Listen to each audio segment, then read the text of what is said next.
name's Bowman. I'm from Mill Valley, California. I chose to do the North Face 100 this year because it fit really well with my schedule. I've obviously heard great things about the race from people that I trust, guys that I race against, and for that reason it was really attractive to me. It's part of the Ultra Trail World Tour, which also makes it very attractive in that it attracts a lot of high competition.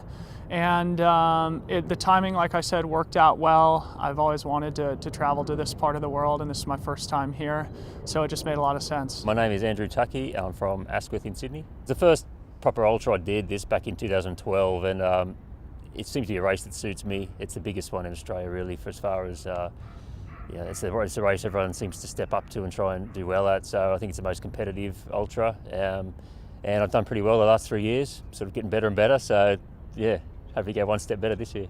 Well, I've heard that it's a course that's fairly hilly but mostly runnable, which tends to fit my strengths.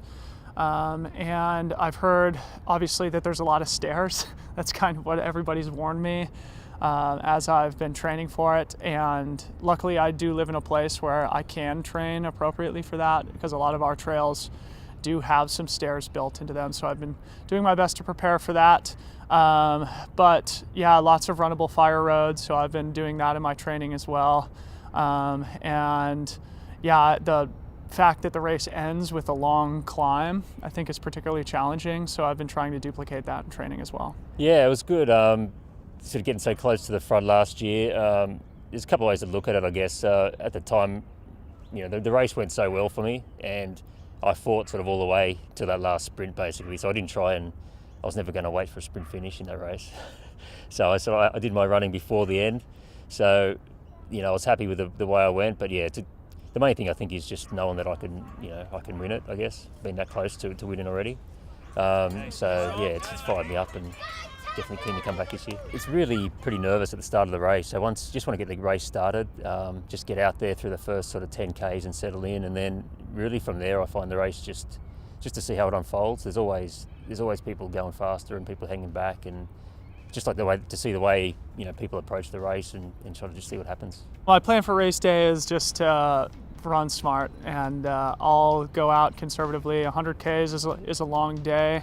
And particularly with the uphill finish and the fact that the second half of the course seems to be more challenging than the first half, I'll just run a measured race, at least through halfway, see how things are playing out at that point. I certainly hope to contend for, a podium position, so I'll do whatever I can to be in the mix there. But really, I try not to go into the race with any set plan. I try and be loose and figure those things out on the fly.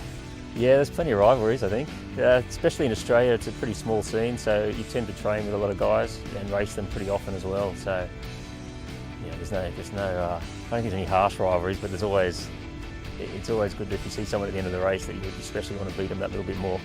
Yeah, so the race within the race next Saturday is going to be in the large men's division, and as two of the big boys in the race, I plan to smash Tuckey in the battle of the two large men. And actually Francois from France is also in that division as well, so that'll be a good race within the race.